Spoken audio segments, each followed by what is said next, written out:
I'm Dr. Robin Williams, and for today's tour, we're going to visit 4 churches in downtown Savannah. We'll see how the different doctrine or religious beliefs of each congregation or faith impacts its architectural form. Of the 4 churches we're going to see, they're going to evolve through 3 Protestant faiths, from this Presbyterian Church to a Baptist Church to an Episcopal Church, and then we'll culminate with the Catholic Church. That sequence, which if we were to walk it, they're actually in a geographic sequence. But the other thing about it is that we can think about these as on a kind of religious spectrum, from most severe, most opposed to religious iconography. The Presbyterians, as we'll see when we go inside, are most interested in being quite simple. They abide by the prohibition on graven images, and when we get to culminate with the Catholic Church, it's quite the opposite. It's full of iconography and imagery. Independent Presbyterian, designed by Rhode Island architect John Holden Green in 1819, is a great example of English Baroque architecture. So what makes it English Baroque? Well, it has a classical style, as you can see by the columns on the front, which are Roman Doric. They're unfluted, and above that is a very ornate entablature, a triangular pediment, and above that rises the steeple with the stone tower component and, in this case, a cast iron spire that replaced the original wooden spire.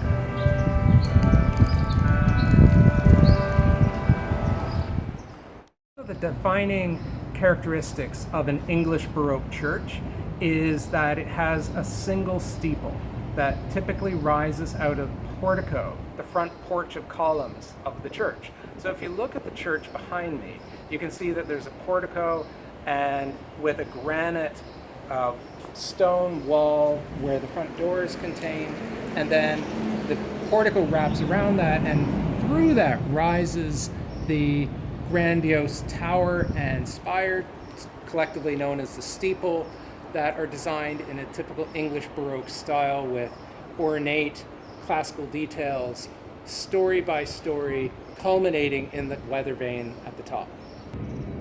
To enter Independent Presbyterian Church, we have to pass through the central portal and its massive pair of wooden doors. So join me as we enter.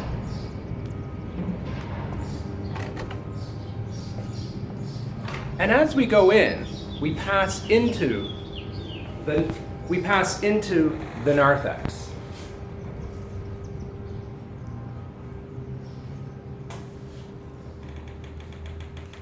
The narthex at Independent Presbyterian is divided into 2 layers of space.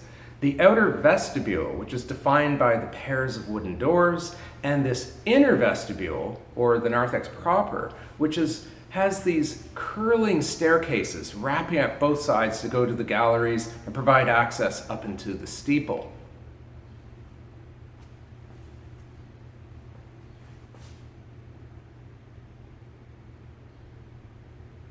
As we pass through the narthex, we enter into the sanctuary proper and are immediately struck by the large scale and breadth of this impressive house of worship. Independent Presbyterian Church clearly belongs to the classical tradition of architecture. Architect John Holden Green drew inspiration specifically from the English Baroque tradition and the works of architects like Christopher Wren and James Gibbs.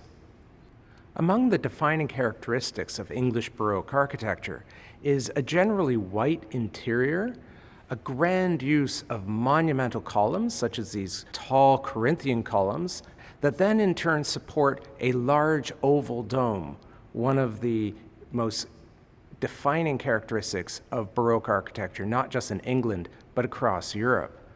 And one thinks of this oval square in front of St. Peter's Basilica in Rome. But unlike the Roman Baroque, or even any kind of Italian Baroque, English Baroque is much more restrained and subdued in its architectural character. One of my goals for today's tour is to think about how religious beliefs affect architectural form. And so we're in Independent Presbyterian Church. which is an example of Reformed Protestantism. And so what does that mean? Well, 3 of the 4 churches that we'll visit today are Protestant churches. Independent Presbyterian is at the most Calvinistic or Reformed end.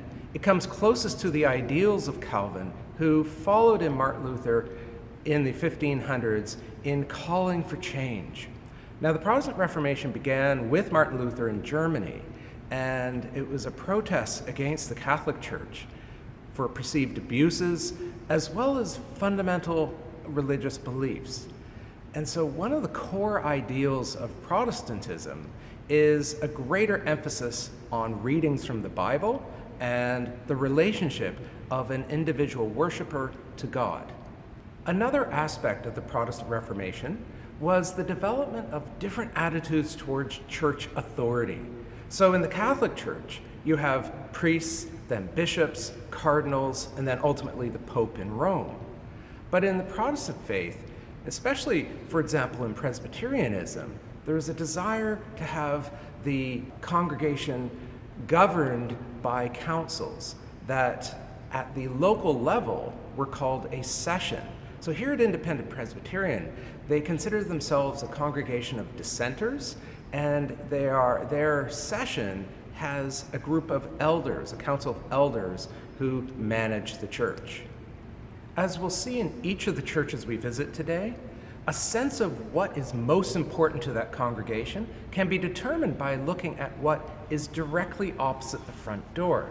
So at Independent Presbyterian, you can see a monumental pulpit emphasizing that the reading of the word and the preaching of the sermon is the focus, the most important aspect of the service here at Independent Presbyterian. At the front of the church, we can see this really grand, monumental pulpit made of mahogany.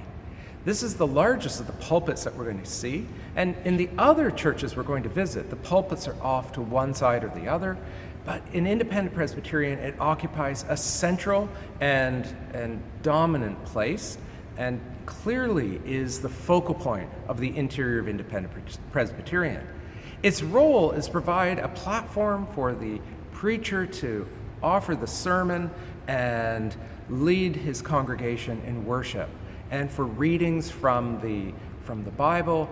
And it's an example of how Independent Presbyterian is an evangelical faith. It relies on the readings of the 4 evangelists, Matthew, Mark, Luke, and John, as a central aspect of their faith. Looking at the west wall above the pulpit, we see 3 grand round arches, with the central one framing the pulpit being more ornately decorated with Corinthian columns, little pieces of entablature, and then the highly ornate arch above, culminating in a keystone. Below that, there is no stained glass, but rather these grand shutters that help control the climate, control the light, and at the top, seemingly evoking southern palmetto, maybe a regional reference. But it's important to remember there is no iconography in this church. It's just classical ornament. The sermon is the key part of the service at Independent Presbyterian. They do celebrate the Eucharist, the reenactment of the Last Supper. Now, this church has a very interesting way of doing it. Now, they have a little table at the front.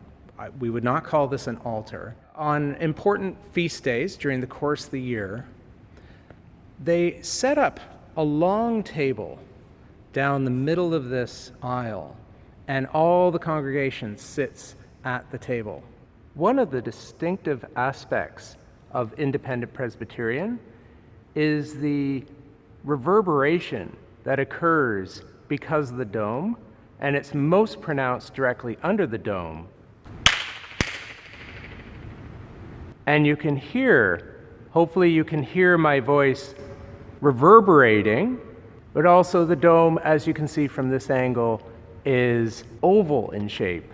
So the oval is circular, but has a major and minor axis, with the long part of the oval aligned with the aisle below. Just to the right of the pulpit is the baptismal font, which by comparison is really small, but nonetheless highly ornate. In fact, it's one of the most ornate elements within the church. And within this faith, baptism, like in all Christian faiths, is critical as a way to ensure passage to heaven.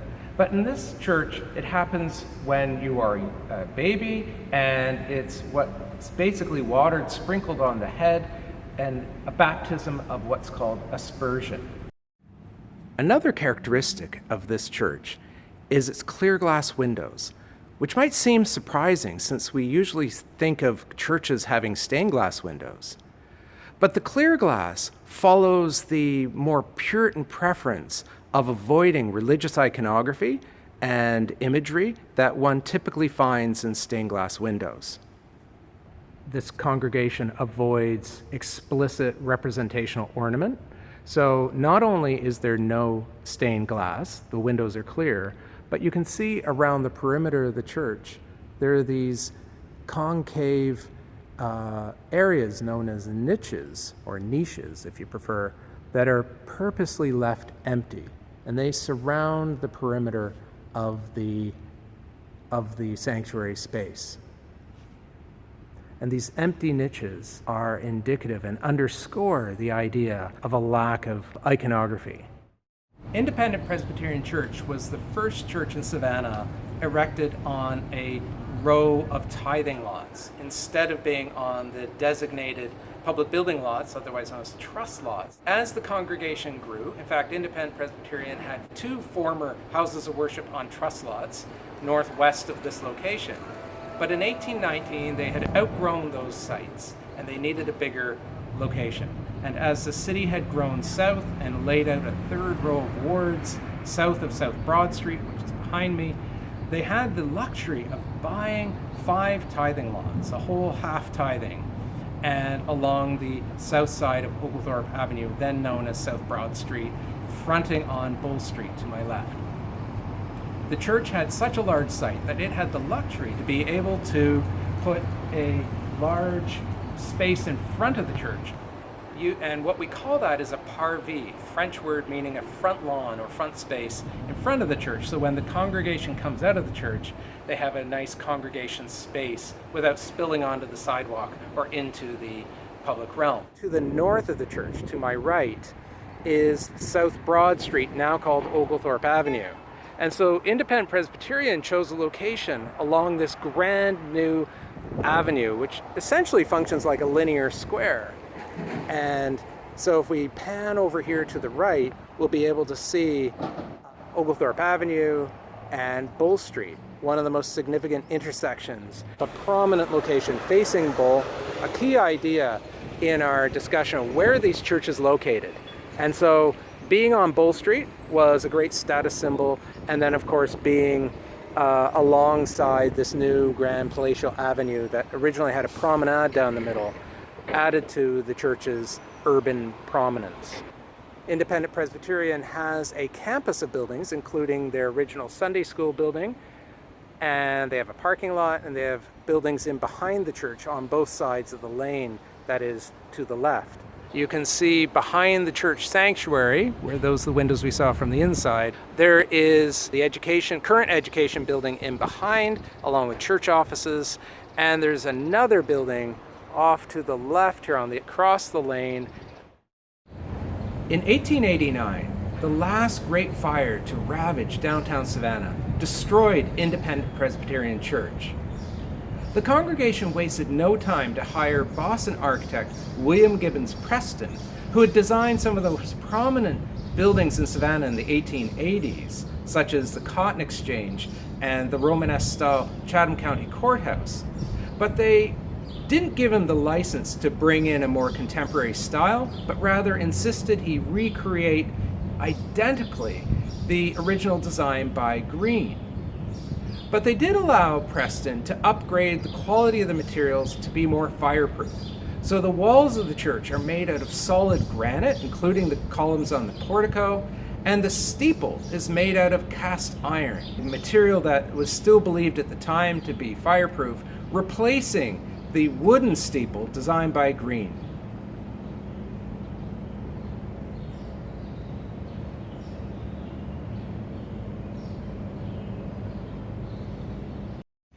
The next church in our tour is First Baptist Church, which stands on a truss lot overlooking Chippewa Square.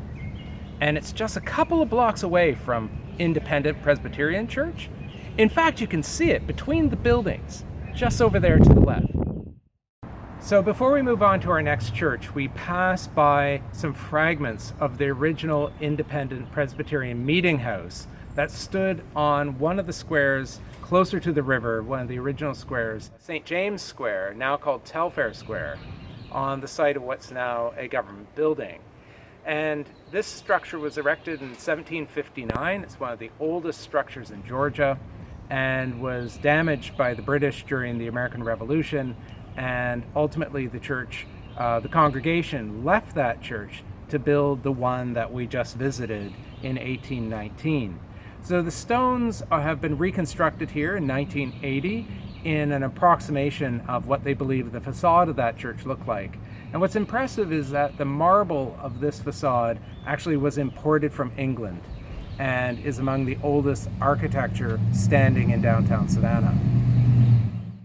From this elevated vantage point overlooking Chippewa Square, we can see how First Baptist commands the west side of the square with this grandiose portico as it anchors one of the two truss lots. And you can see how its Roman temple form with pilasters down the side and arched windows leads to the portico at the front with its pediment at the top and grand staircase at the bottom. Architecturally, First Baptist takes the form of a Roman temple. So although the building originally was Greek Revival, when it was erected in 1831, designed by a local architect named Elias Carter, it was rebuilt in the 1920s and this portico was added, making it feel more Roman than Greek Revival. Even though the interior is still considered Greek Revival, it illustrates the problem with classical architecture, that Roman and Greek are often mixed together. So what makes this a Roman-like temple? So we can see, for example, it has this broad staircase, that multi-step staircase that spans the width of the church and rises up to this portico of Corinthian columns and culminates in the pediment where you see the inscription. And if you look closely, you can see that the inscription right there, you can see the word church doesn't have a U, but it has a V. And that's because in the Latin alphabet, there was no U, so they improvised by using a V. Because First Baptist Church stands in Brown Ward facing Chippewa Square, it occupies a truss lot that is much smaller than a normal truss lot because Chippewa Square is much bigger. The wards are all the same size in the center of the city, so if the square gets bigger, the truss lot has to get smaller. And as we look down the block, we can see that First Baptist actually is quite short front to back, and its education building beyond is actually detached from the church, quite different from what we saw at Independent Presbyterian.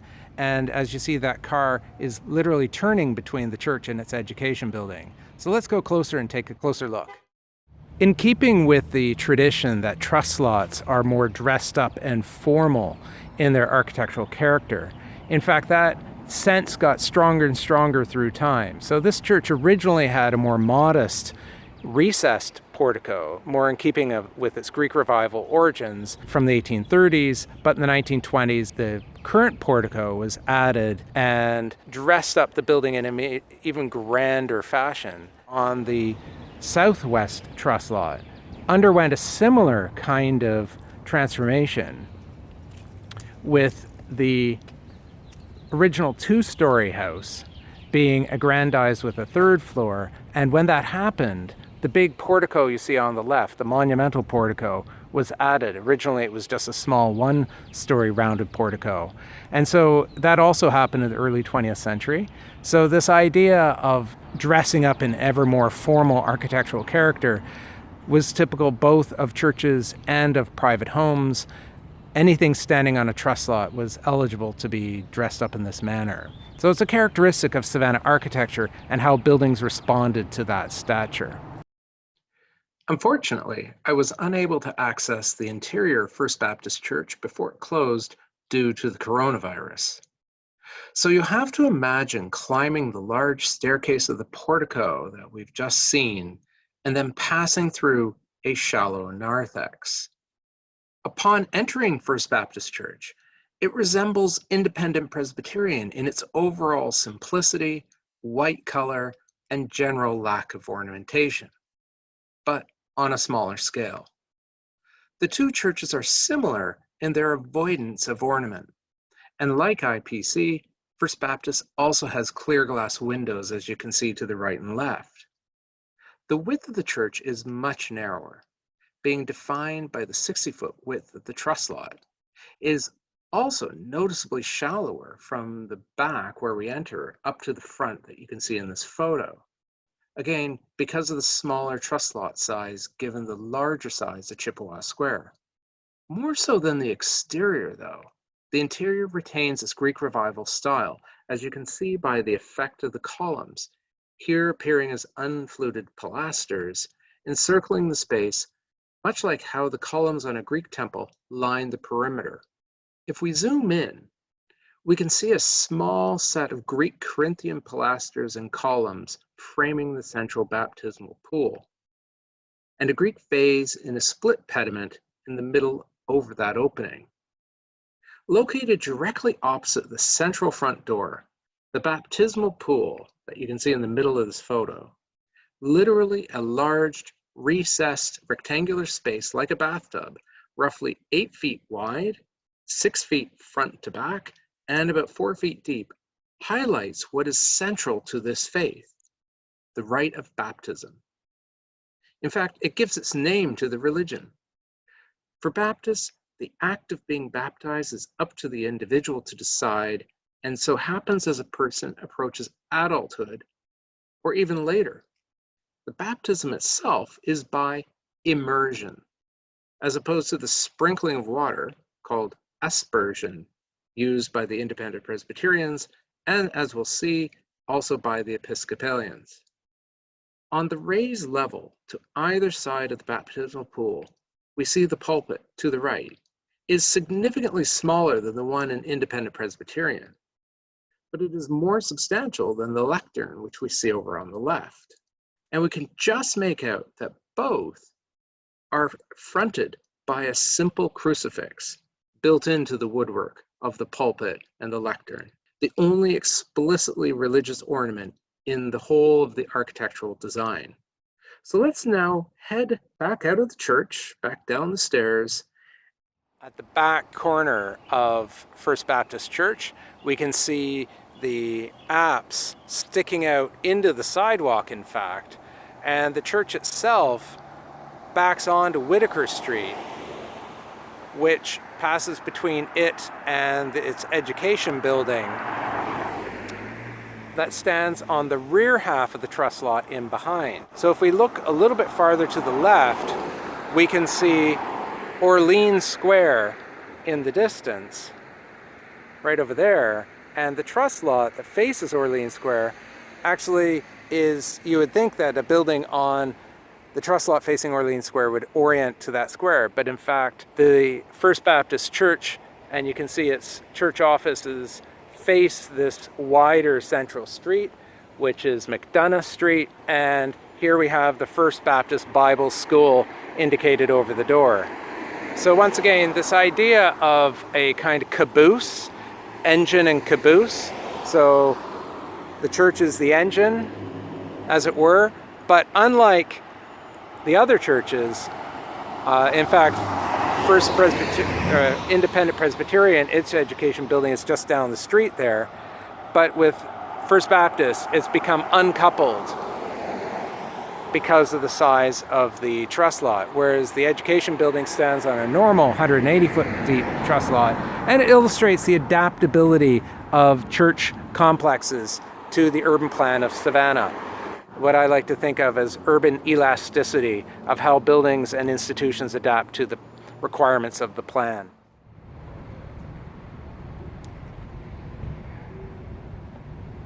Standing on the southwest truss lot of Madison Square is St. John's Episcopal Church that you can see behind me, designed in 1853 by a Buffalo architect named Calvin Otis. So the church is a great example of it's a great example of the English Gothic revival. So very different from the churches we've seen before this, Independent Presbyterian and First Baptist Church, both of which look like classical temples, one with a steeple, one without. And of course this one has a steeple, but everything about this church speaks to a different architectural tradition.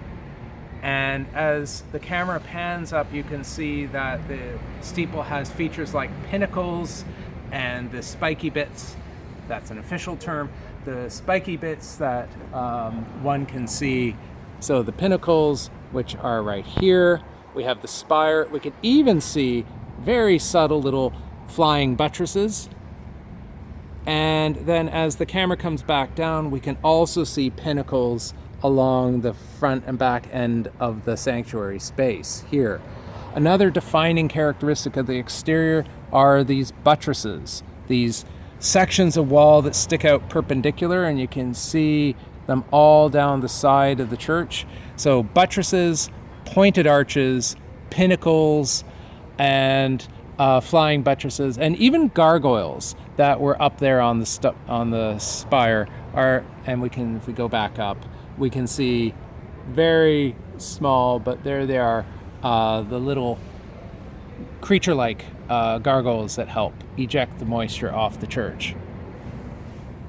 St. John's Episcopal illustrates a pattern for churches in downtown Savannah, and that is that many of them have subordinate buildings attached at the rear in what we might call the choo-choo train configuration.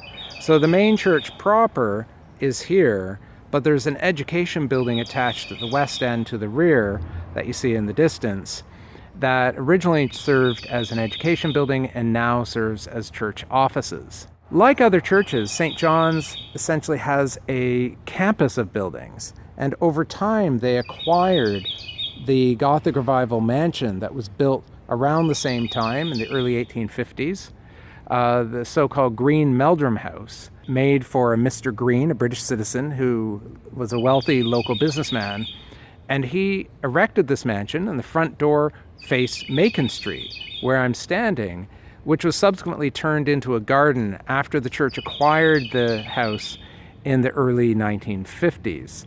The city allowed them to acquire the street and turned it into this landscape garden. So I'm literally standing in the roadway, and that is because a different congregation, First Presbyterian over on Monterey Square, had left downtown Savannah and moved to the Ardsley Park suburb. The city officials were really fearing that more and more congregations would leave downtown. If it would mean that they would stay downtown, the city was willing to sell them a piece of the land, the city street. And so this street, Macon Street, now belongs to the church, and they turned it into a garden to help connect the Gothic Revival Church to the house, which they use for different functions and also serves as a residence for the ministers, what we call the manse or parsonage. And connecting the two is this little Gothic arcade. And the arcade provides a covered walkway, almost like a cloister, an old medieval monastery kind of feature. And from here we can see, as we get closer, we can actually see the vestiges of Macon Street through the arcade and the old asphalt block pavement. The plan, with its small block size, posed challenges for congregations and other institutions. And so to expand their physical plant, they had to expand across different buildings on different lots. And this is a good example of a creative way to solve that problem. We're a little closer to the entrance, the main entrance portal to St. John's Episcopal. So there are three entrances actually, and they're all lead into the narthex space, which is at the base of the steeple of this church. Very typical of an English Gothic revival, the church has just one steeple, and this would be quite different from what we see on the Catholic Church, which is in the French Gothic style with twin steeples and a rose window. So this portal is surrounded by stucco, And the wall covering on this church is, if we go a little closer, we'll see that the walls on this church are actually covered in stucco, that kind of plaster. And in this case, the stucco is scored to look like masonry. And these lines are just inscribed into it to evoke the idea of masonry, but in fact is stucco. Now, over the door, we have these various moldings and a sandstone drip molding that crowns the Gothic arch. And of course, the sign that lets us know that this congregation was founded in 1841, but the church itself opened in 1853.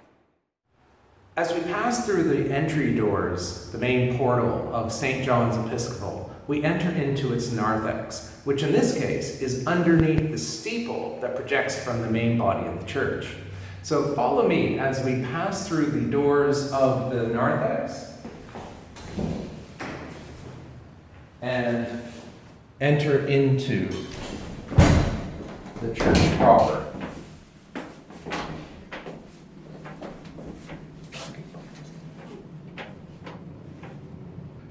Upon entering the sanctuary of St. John's Episcopal, it's immediately obvious that this is very different in its architectural character from the previous two churches we visited, Independent Presbyterian and First Baptist, both of which were classical, predominantly white, and with clear glass, whereas this church, St. John's, is a vibrant example of the Gothic Revival architecture of the 19th century. And of course, everywhere you see is this dark stained wood color, as in the stained glass windows that line both sides of the sanctuary space. St. John's fills the full width of its truss lot, and because Madison Square is a normal-sized square, unlike Chippewa, which is much bigger, the truss lot that this church stands on is the normal 180 feet deep. So as we enter the church, we can see that the width is constrained by the 60-foot width of the lot, but it is a much deeper, longer church than we saw at First Baptist. But it's not as wide as Independent Presbyterian, which is standing on the tithing lots, which from left to right or north to south are 90 feet as opposed to 60 feet here. So Independent Presbyterian, and as we'll see later, the Catholic Church are much, much bigger because they stand on tithing blocks. But among the churches on truss lots, this is certainly among the largest and longest. And its interest in length is also a very typical English Gothic characteristic.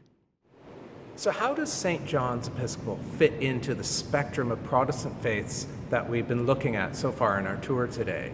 So we started with Independent Presbyterian, which is at the more conservative and Calvinistic end of the spectrum.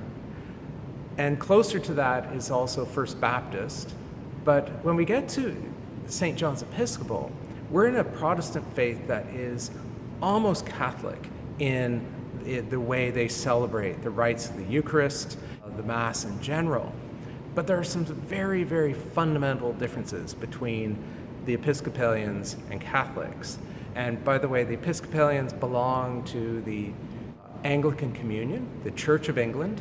And so essentially to be Episcopal in America is to be Anglican anywhere else in the world. So the Church of England, back in the Renaissance, under Henry VIII, broke free of the Catholic Church, partly because Henry VIII wanted a divorce from his wife, and the Pope was unwilling to grant that divorce or to annul his marriage. So Henry VIII basically declared that there would be a new Church of England, and he put himself in charge, with the religious leader being the Archbishop of Canterbury. The Anglican Church embraced the Protestant idea that the celebration of the Eucharist, that the little wafer that you consume and the wine that you drink is merely symbolic.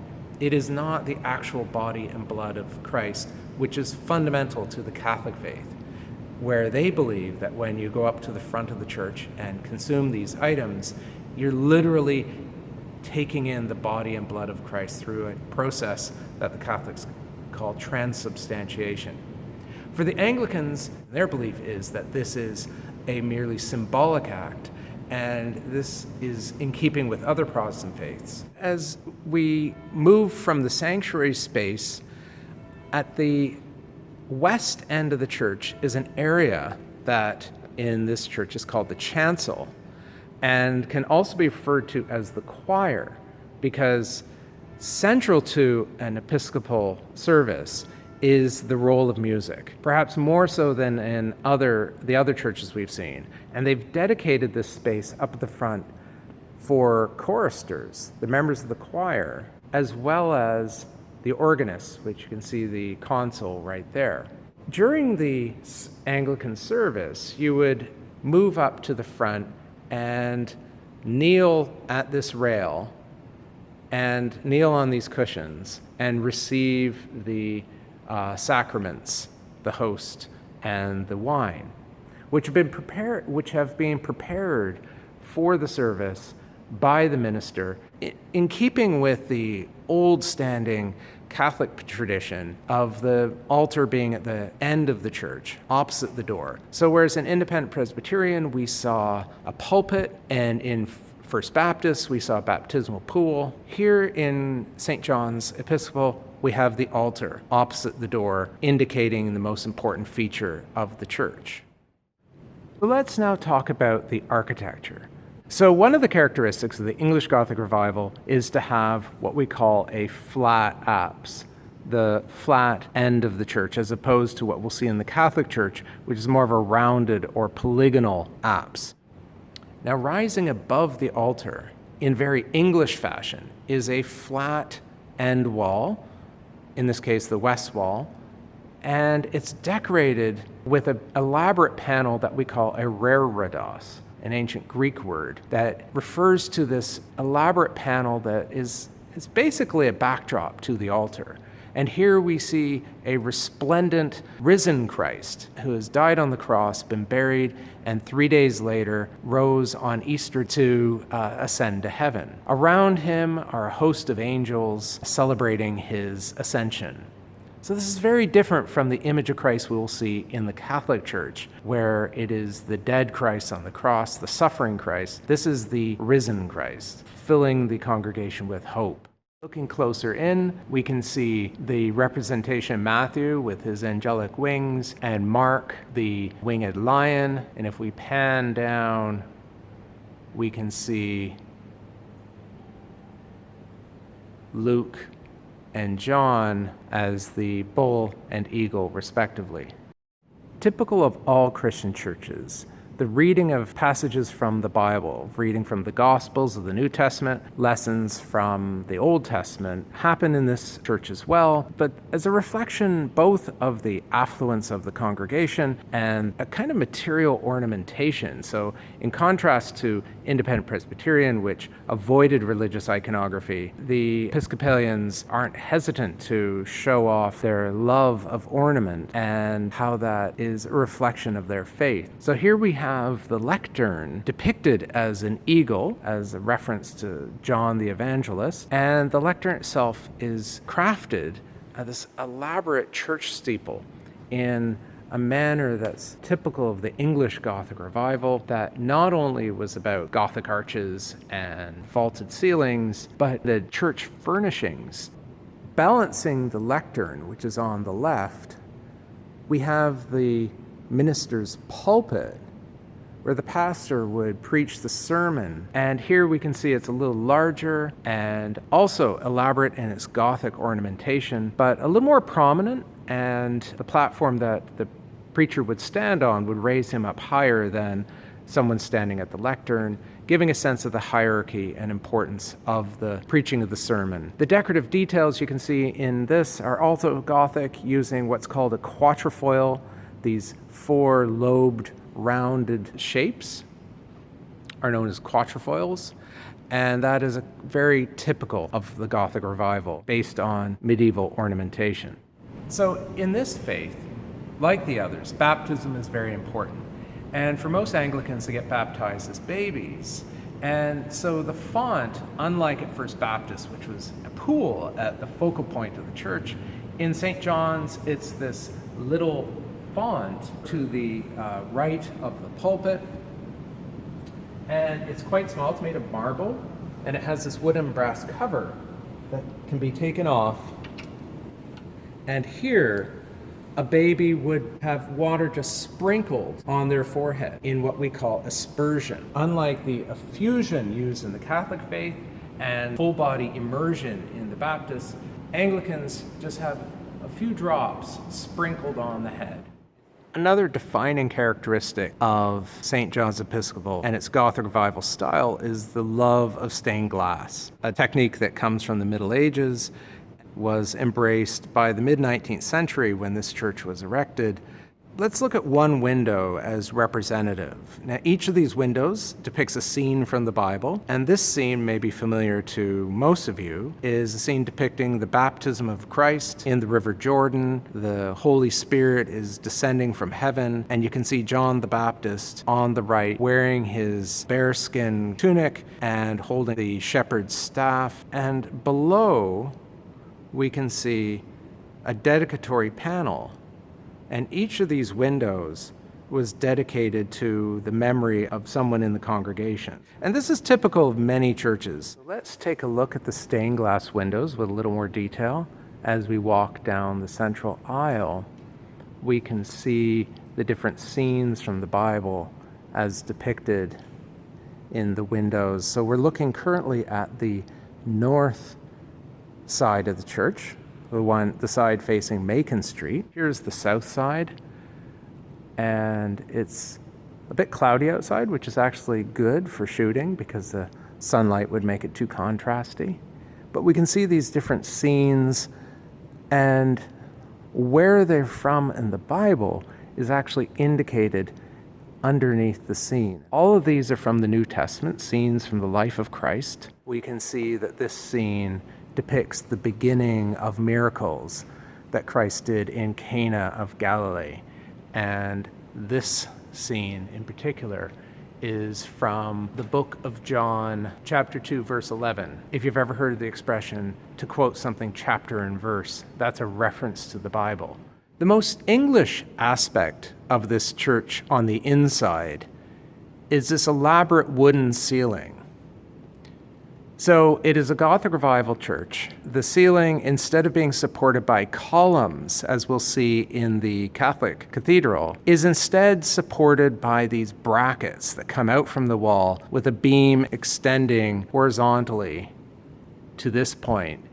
And that beam is known as a hammer beam, and then it supports the secondary Gothic arch. It's not quite vaulting. Rather, these are like trusses. So just like bridge building technology uses trusses, essentially the ceiling is bridged over with these trusses, and they can span the space using shorter pieces of wood by having first the initial arch supporting the hammer beam and then the main truss that's supported across from the ends of each beam from either side. This kind of building technology was developed in England in the late Middle Ages, and the oldest hammer beam ceiling, or certainly one of the oldest, is by the Houses of Parliament in London, in Westminster, and it's called Westminster Hall, and it's about 800 years old. So these wooden ceilings have been around a long time, and this is a very distinctive English Gothic Revival form of architecture.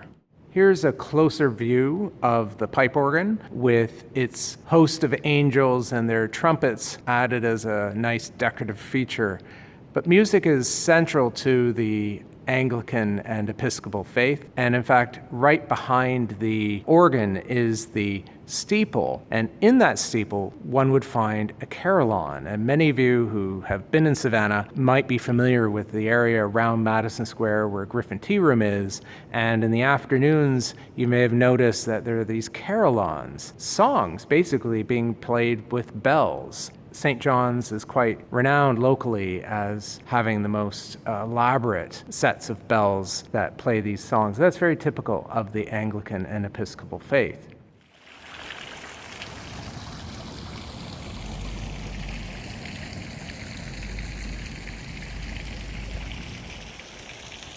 Well, welcome to Lafayette Square and the Cathedral St. John the Baptist, which is rising behind me. Here we are at the fourth of our church visits today, and let's go analyze St. John the Baptist and see what kind of architecture it is. It is Savannah's largest church, so let's come discover it. So, St. John the Baptist Catholic Cathedral is on Lafayette Square, and like Independent Presbyterian Church, is not on a trust lot. It's far too big for a trust lot. So it occupies a whole tithing, half tithing, with the seminary of St. Vincent's back there occupying the north half. So St. John the Baptist is a Catholic cathedral, and inside I'll explain why it's called a cathedral. It's not merely because it's big, but it's the seat of a bishop. It is a Gothic Revival church, as we can see from the pointed arches, but specifically, and in contrast, well, different from the Gothic Revival we saw at St. John's just a few minutes ago, as St. John Episcopal, St. John the Baptist Catholic Cathedral is French Gothic. So it has the pointed arches, but it also has features that are peculiar to the French Gothic, such as twin steeples rather than singular. It has the rose window that you can see over the main portal. In fact, it has 3 doors. And then the nearly identical twin steeples that culminate in the slate and copper spires and gold crosses. As we pan back down and look a bit beyond the front facade, we can see the pinnacles right here above the windows and the buttresses between the windows of the side aisle. And beyond, unique in Savannah, is a transept. So from above, this building would look like a cross, a Latin cross.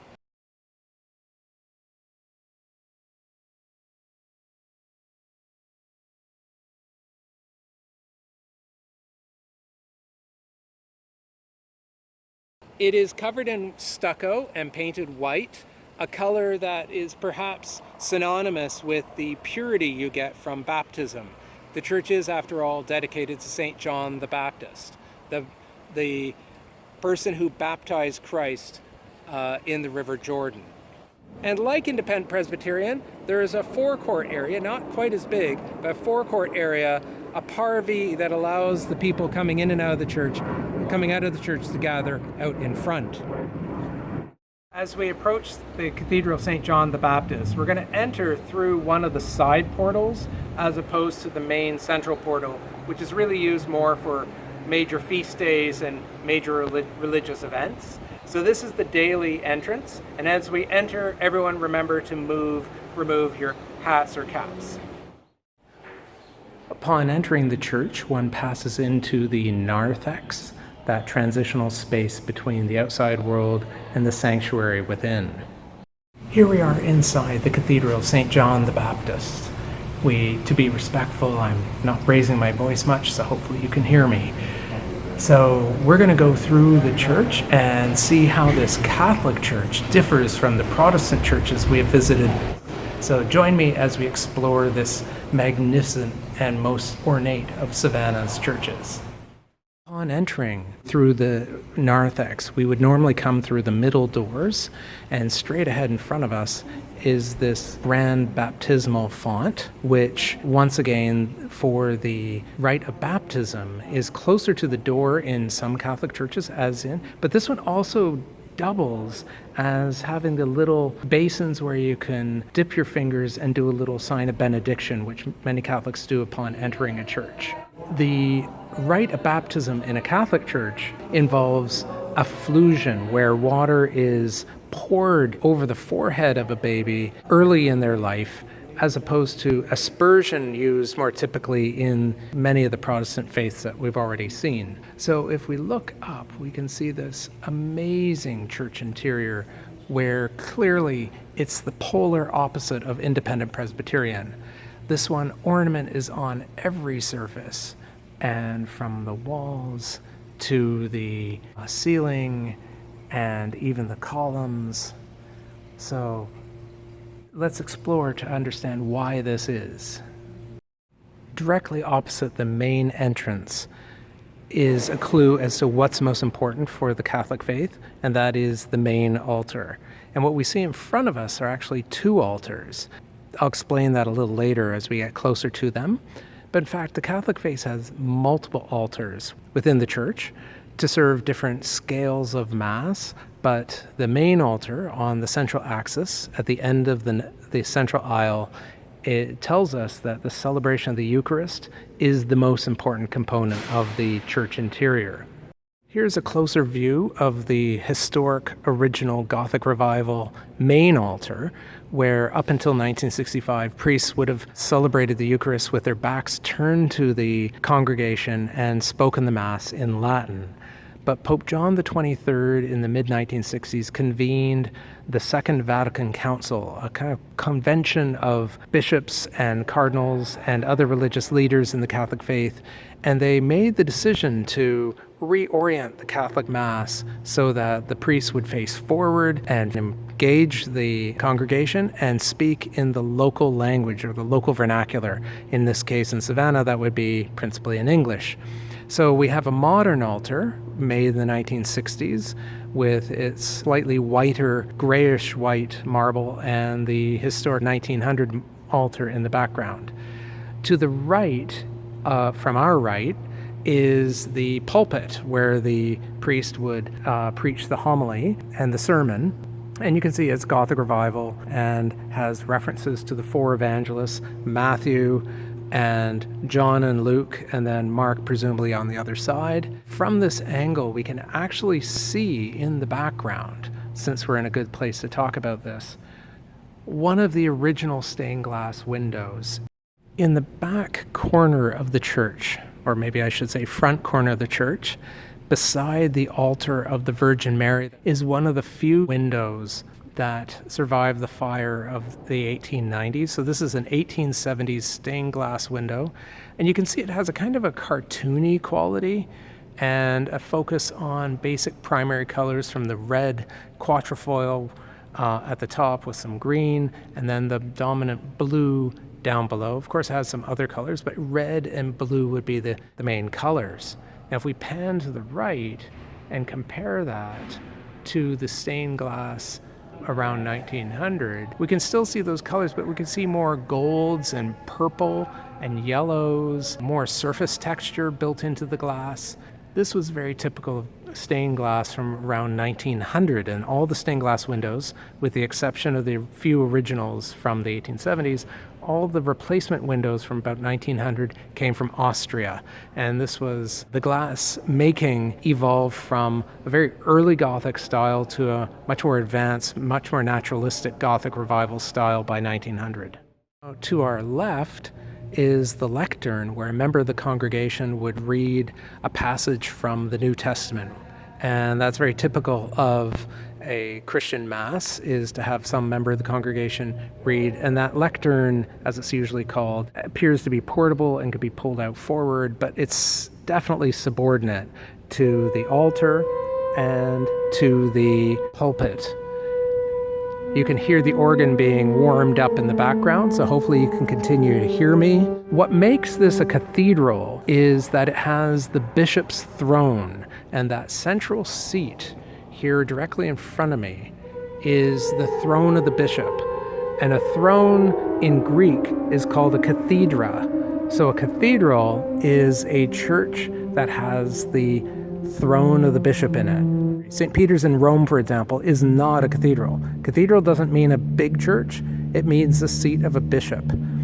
The Cathedral of Rome is St. John Lateran, or San Giovanni in Laterano. A big church could be called a basilica in the Catholic faith, but a cathedral means seat of the bishop. And right there you can see the bishop's crown, or mitre, as the crown is called, and then the staff, or crozier, with its curled shepherd-like top on it, are the symbols of a bishop. One of the defining characteristics of the Catholic faith is the idea of guilt. The belief is that you are born with original sin from Eve, and that you have to atone for that sin through penitence. And so you're expected to meet a priest on a certain regular basis, one presumes, and meet the priest in this confessional. And it's built into the architecture. And you can see Father Schreck's name above the door there. And he would go in one door, and you would go in the other, and you would confess. Forgive me, Father, for I confess my sins.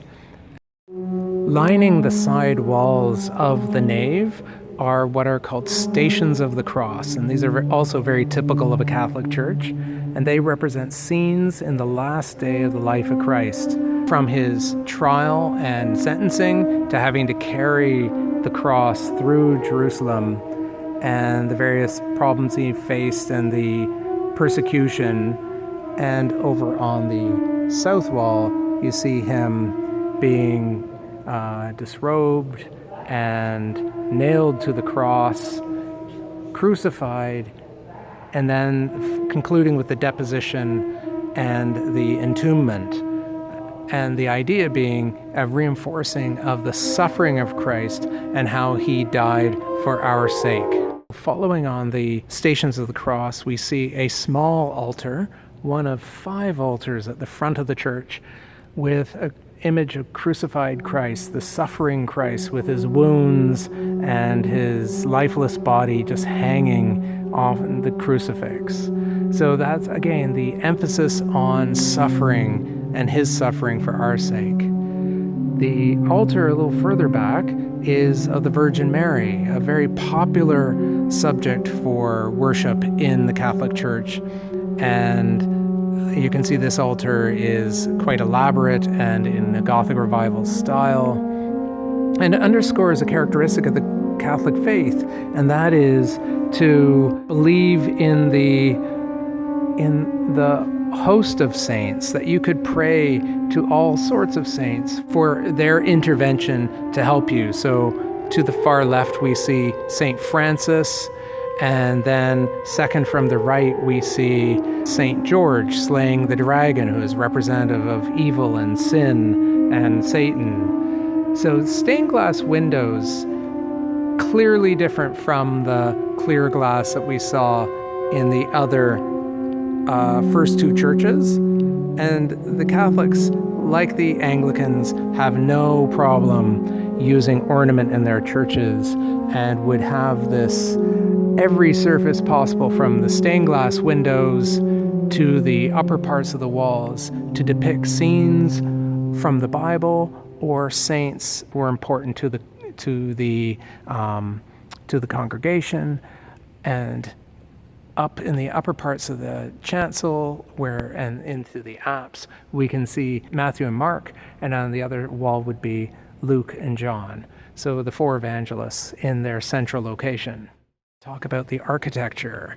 So this is a Gothic Revival church, and we can tell it's Gothic Revival by the pointed arches that are all through this building. But it's specifically a French Gothic Revival. And in the 19th century, French architects discovered that medieval French architecture used a lot of paint. So if we pan up and look at the ceilings of the aisles, those narrower spaces flanking the nave, we can see the blue paint with the gold crosses evoking a kind of constellation in the sky. We can see the vaulting up above, and the vaulting is a very French style vaulting with its 6-point vaults, actually, typical of the earlier Gothic Revival, the earlier Gothic, that this is being revived. And at the back end of the church, most French of all, is the polygonal apse. The apse is essentially rounded and like 3 facets of, rather than a flat apse like we saw in St. John, the St. John's Episcopal, the English-style church. So the French Gothic has a rounded apse or a polygonal apse. Another characteristic that draws from French Gothic Revival architecture are these skinny columns. The actual structure of this building is cast iron, and it's painted in a faux marble to look like marble, but it's actually iron, which accounts for why these columns are so skinny. A view of the cathedral from the priest's perspective. there's a crew repairing the organ, and that's why we've had the organ going, and it gives you a sense of the sound every once in a while. And we can see one other feature that's very typical of a French Gothic revival, and that is the rose window that we saw on the outside in the center of the facade. So the choir loft, where a choir could be, and the pipe organ, also very typical characteristics of most church architecture, and in this case, incorporated into the Gothic revival style. And that concludes our tour of 4 churches in downtown Savannah, where we've seen how differing religious beliefs dramatically impact architectural design.